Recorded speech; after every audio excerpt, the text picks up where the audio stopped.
everyone, you are welcome in commerce classes.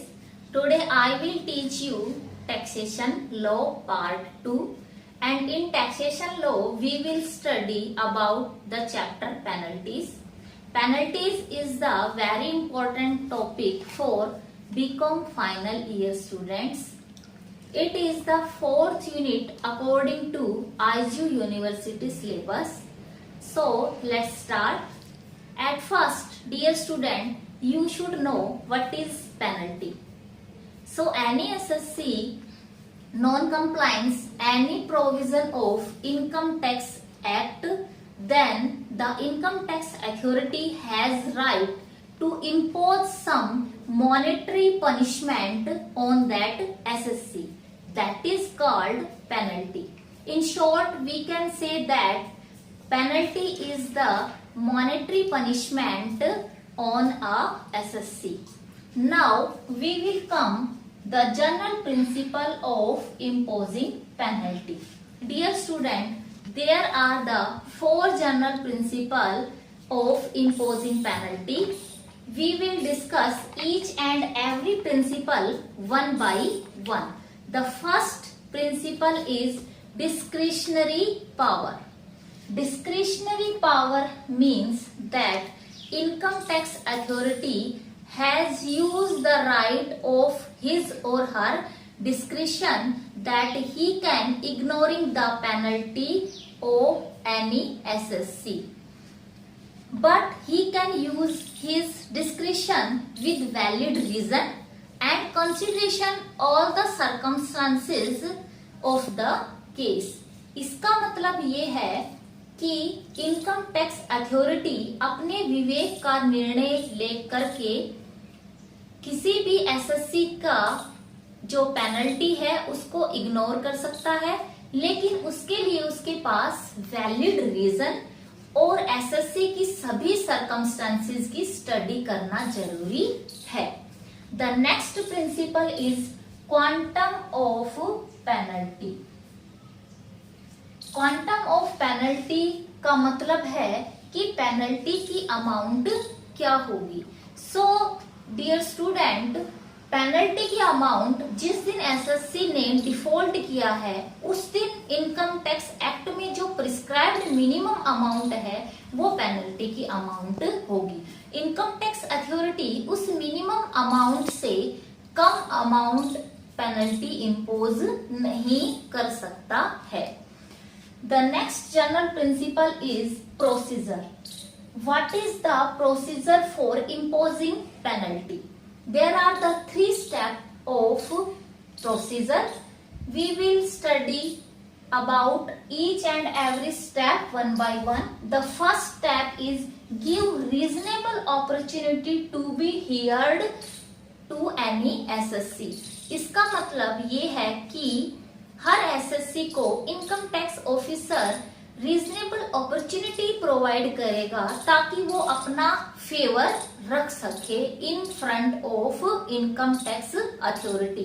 बिना reasonable opportunity provide किए अगर किसी इनकम टैक्स अथॉरिटी ने एसएससी पर पेनल्टी इम्पोज कर दी है तो वो इनवैलिड पेनल्टी मानी जाएगी. इसके बाद जो नेक्स्ट स्टेप है वो देखा जाएगा कि पेनल्टी की अमाउंट कितनी है. अगर पेनल्टी की अमाउंट 10,000 से एक्सीड कर रही है और वो पेनल्टी इम्पोज की है इनकम टैक्स ऑफिसर ने, तो उसके लिए ज्वाइंट कमिश्नर की प्रायर अप्रूवल लेनी मैंडेटरी है. इनकम टैक्स ऑफिसर को टैक्सेशन लॉ की टर्म में आईटीओ भी बोला जाता है. इसके बाद नेक्स्ट देखना होगा कि पेनल्टी की जो अमाउंट है अगर वो 20,000 से एक्सीड कर रही है तो इसके लिए असिस्टेंट कमिश्नर और डिप्टी कमिश्नर ने अगर वो पेनल्टी इम्पोज की है तो ज्वाइंट कमिश्नर की प्रायर अप्रूवल की जरूरत पड़ेगी. नेक्स्ट स्टेप जो है स्टूडेंट वो है कि पेनल्टी लगाने के बाद इनकम टैक्स अथॉरिटी उसकी एक कॉपी एओ जिसे हम असेसिंग ऑफिसर कहते हैं उसे सेंड करना मस्ट है. तो ये हमारे प्रोसीजर के 3 स्टेप थे. इसके बाद जो लास्ट हमारा जनरल प्रिंसिपल है वो है कि penalties under more than one section, कि अगर कोई एसएससी एक से ज्यादा सेक्शन का नॉन कंप्लायंस करता है या उल्लंघन करता है तो इनकम टैक्स अथॉरिटी उस पे एक से ज्यादा सेक्शन में जो मिनिमम प्रिस्क्राइब्ड अमाउंट है वो उस पे इम्पोज करेगा। तो इसी के साथ हमारा जो प्रोसीजर का जनरल प्रिंसिपल था वो कंप्लीट होता है। Now we will come on the items of the penalties. Items of penalties में होगा कि कौन कौन से आइटम है जिसके तहत पेनल्टीज लग सकती है। इन सभी को हम एक एक करके पढ़ेंगे। तो पहला हमारा आइटम है वो है कि व्हेन एसएससी फेल्स टू पे टैक्स।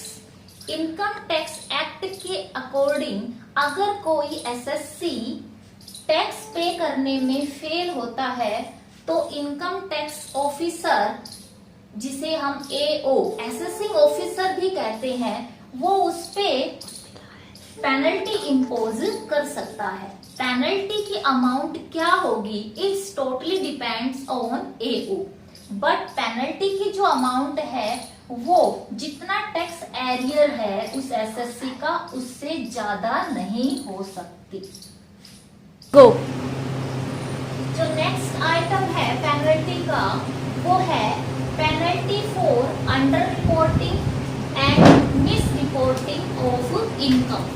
सो स्टूडेंट, सबसे पहले हमें ये समझना होगा कि अंडर रिपोर्टिंग ऑफ इनकम क्या होता है। We will understand these terms one by one. सबसे पहले अंडर रिपोर्टिंग इनकम क्या होता है। अगर किसी एसएससी की इनकम ज्यादा है और उसने उसे जानबूझकर कम दिखाया है तो इसे अंडर रिपोर्टिंग ऑफ इनकम कहा जाता है। अंडर रिपोर्टिंग ऑफ इनकम जो है वो 4 तरीके से हो सकती है, जिसे हम एक एक करके अंडरस्टैंड करेंगे। जो पहला हमारा अंडर रिपोर्टिंग ऑफ इनकम करने का मेथड है वो है कि अगर एसएससी ने अपनी आईटीआर, जिसे इनकम टैक्स रिटर्न कहा जाता है, क्या वो फर्निश्ड कर दी है, फाइल कर दी है, तो यहाँ पर देखा जाएगा कि आईटीआर में जो इनकम भरी है वो इनकम जानबूझकर एसएससी ने कम भरी है।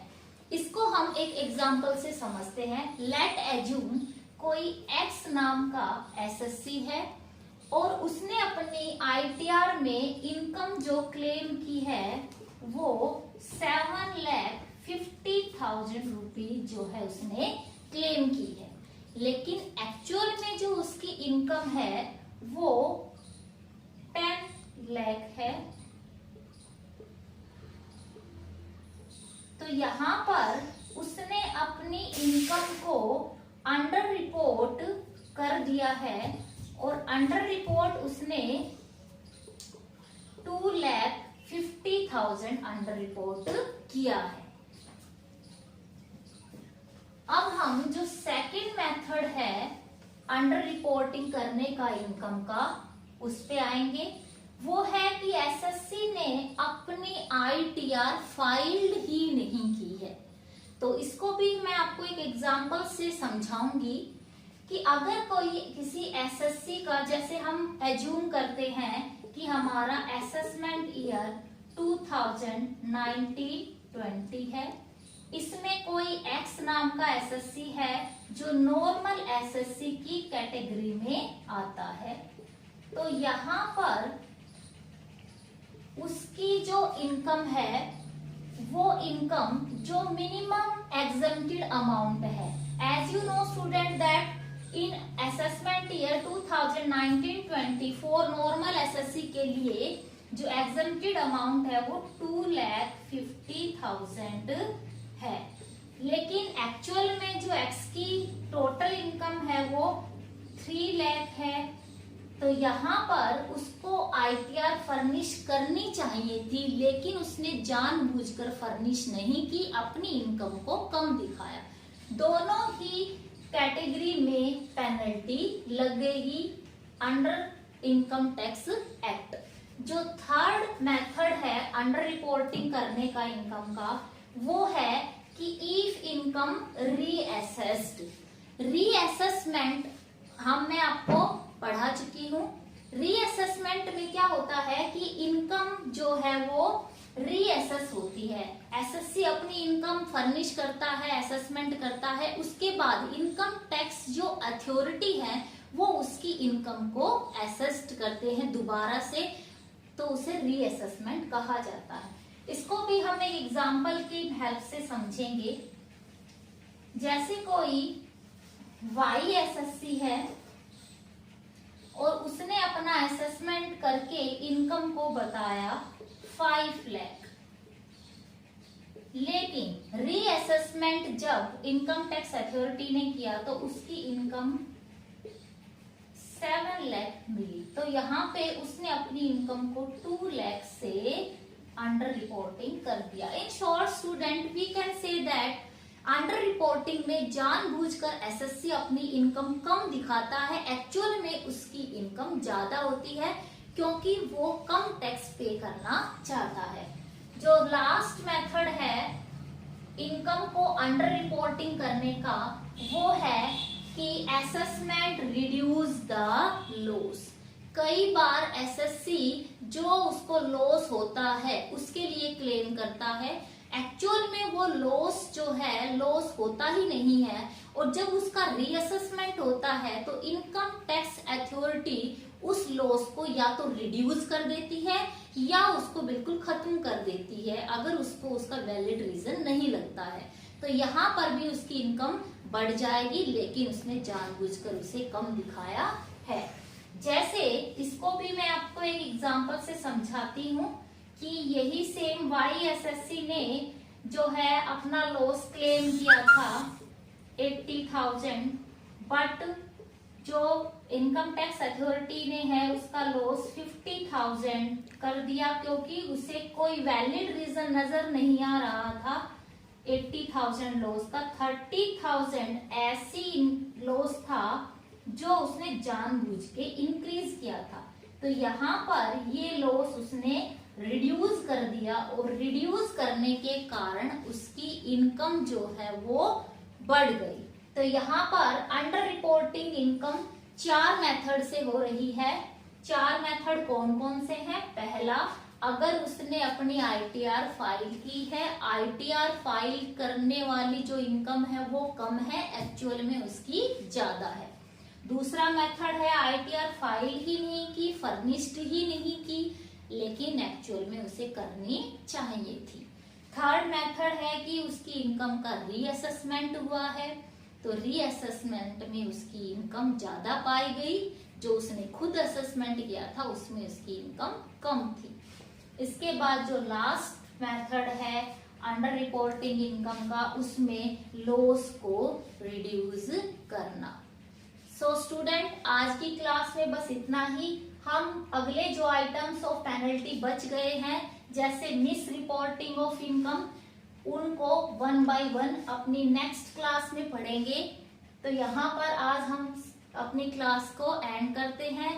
हम बहुत ही जल्दी अपनी नेक्स्ट पेनल्टीज की क्लास में मिलेंगे। Stay home, stay safe. Thank